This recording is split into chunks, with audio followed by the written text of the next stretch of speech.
नमस्ते बच्चों, good evening. मैं आज जो एक क्वेश्चन लेके आया नेक्स्ट वाला, वही इलेक्ट्रिक चार्ज फील्ड चैप्टर 1 से डेली नया नया क्वेश्चन डालेंगे। आपकी कोई डाउट हो तो वही भेज देना, कोई दिक्कत नहीं। कोई गाइडेंस चाहिए तो बता देना, चाहे बोर्ड से रिलेटेड हो चाहे नीट से रिलेटेड हो। तो सेकंड क्वेश्चन ऐसे ही आप लोगों के लिए बेचारे किसी न किसी का डाउट होगा ही, ये सोच के डाल देते हैं। तो देख, अ particle of mass carrying charge minus Q1। देखो प्रॉब्लम पता है क्या आ रही होगी आप लोगों के साथ, जो बच्चे बोर्ड में होंगे ना इस वक्त, उनके साथ ही प्रॉब्लम आ रही होगी कि कहाँ से शुरू करें और कहाँ से खत्म करें। पहली प्रॉब्लम तो आ रही होगी रिवीजन कैसे करें, है ना। और कई लोग ऐसे होंगे जिनको बेचारों को अभी पता चला होगा कि वो ये तो हम तो जेई के लायक ही नहीं है, तो बेचारों की आंखें भी खुली होंगी, तो वो बड़ा टिपिकल परिस्थिति में फंस जाते हैं। तो उनको सबसे पहले क्या करो, पीवाईक्यू करना स्टार्ट करो। पीवाईक्यू समझते क्या होता है? प्रीवियस ईयर्स क्वेश्चन, बोर्ड में आए हुए प्रीवियस ईयर्स क्वेश्चन करना स्टार्ट कर दो, कुछ दिमाग मत लगाओ। बाकी आपका जो टीचर सचिन भाटिया आपकी सेवा में हाजिर है।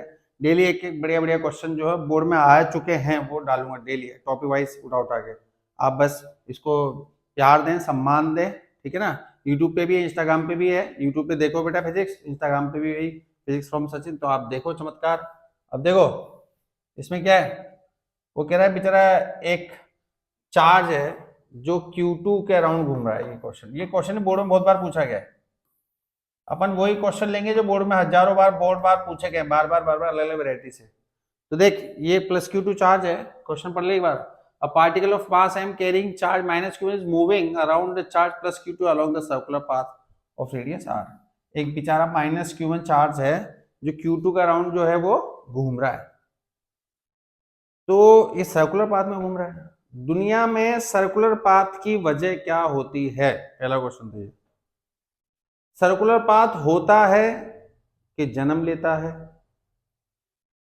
देखो सीधी सी बात है, सर्कुलर पाथ एक पे जो फोर्स रखता है ना, जो उसको सर्कुलर पाथ पे मोड़ने के लिए जिम्मेदार होता है, इसको बोलते हैं सेंट्रीपिटल फोर्स। वो सेंट्रीपिटल फोर्स जो होता है वो हमेशा जन्म लेता है, एक रिएक्शन फोर्स है, ठीक है ना। सेंट्रीपिटल फोर्स एक दूसरे फोर्स का रिएक्शन फोर्स है, हमेशा ध्यान रखना। अर्थ सन के अराउंड चक्कर लगा रही है, सन उसको अपनी तरफ खींचा है, ग्रेविटेशन फोर्स है उसका रिएक्शन फोर्स। हम सब चौराहे पे गाड़ी मोड़ रहे हैं, फ्रिक्शन फोर्स से नया फोर्स डेवलप हुआ, कौन सा? Centripetal force. ऐसे माइनस Q1 चार्ज इस Q2 के चारों घूम रहा है, तो ये Q2 वाला न्यूक्लियस की तरह इलेक्ट्रॉन को यानी कि नेगेटिव को अपनी तरफ खींचने की कोशिश करेगा। इस बेचारे का ये इलेक्ट्रोस्टैटिक फोर्स है, इसका रिएक्शन फोर्स क्या हो जाएगा? Centripetal force. तो जो सेंट्रीपिटल फोर्स है उसका फॉर्मूला क्या होता है?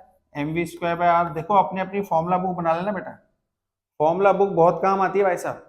ये बहुत बड़ी गलती करते हैं बच्चे, फॉर्मूला बुक जाते हैं, ओ फलाने यूट्यूब पे जाओ, ढीम के यूट्यूब पे जाओ, इसको उसको डाउनलोड कर लो, इसको डाउनलोड कर लो।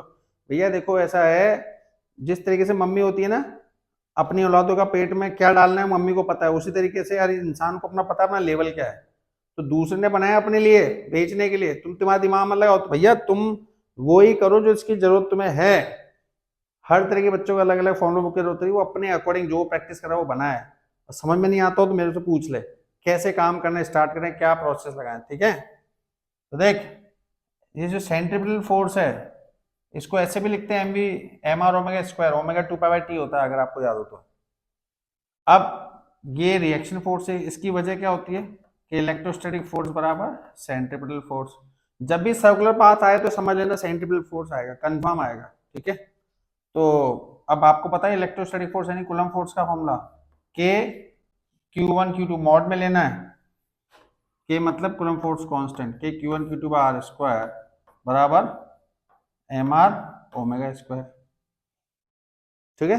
इलेक्ट्रोस्टैटिक फोर्स को अपन ने सेंट्रीपिटल के बराबर कर दिया, उससे क्या मिलेगा अपन को? देख, अपने लिखा के Q1 Q2r² बराबर mr/ओमेगा²। के यहाँ पे क्या होता है? 1/4πε0, कूलम्ब फोर्स कांस्टेंट का फॉर्मूला जो है, ठीक है। और mr/ओमेगा², ओमेगा निकाले बेटा यहां से, तो Q1 Q2 mr³ और mr नीचे है ना इसलिए 1/4πε0। ओमेगा क्या लेंगे स्क्वायर रूट में?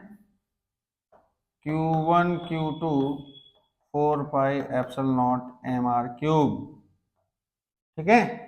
ओमेगा 2π/t होता है ना, ओमेगा 2π/t होता है राजा भैया, ठीक है। तो टी निकालना है अपन को तो, ठीक है। तो टी क्रॉस मल्टीप्लाई करना है। इतने बड़े बड़े चमत्कारी लोग होते हैं हमारे तो कि क्रॉस मल्टीप्लाई करने इधर लोग रूट लोने नहीं आता, पता नहीं कैसे कैसे।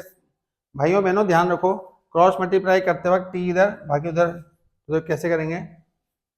टी बराबर 2 पाई रूट में तो देख पहले वाला 4 pi epsilon nought 4 pi epsilon nought M R cube upon Q1 Q2।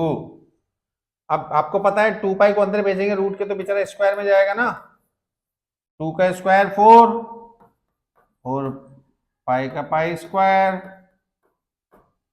तो epsilon nought M R cube Q1 Q2, फिर मल्टीप्लाई कर दो 4 इंटू 4 कितना होता है जिंदगी में 16, पाई स्क्वायर क्या होता है pi cube epsilon nought M R cube Q1 Q2, ये आ गया आपका टाइम पीरियड। ठीक है, समझ बात। ये छोटे छोटे वो क्वेश्चन जो बोर्ड में आए हुए हैं, आपको भी बेटा जो बच्चे स्टार्ट कर रहे हैं वो ध्यान रखें, PYQ करें, फॉर्मूला बुक बनाएं। मैं आपके लिए डेली क्वेश्चन निकाल के जो बोर्ड में है वो अपलोड करूंगा इंस्टाग्राम पे भी और यूट्यूब पे भी। ठीक है, बाकी आपके दिल दिमाग को भी डाउट आप मेरे से पूछो बिंदास, कोई दिक्कत नहीं। Thank you so much.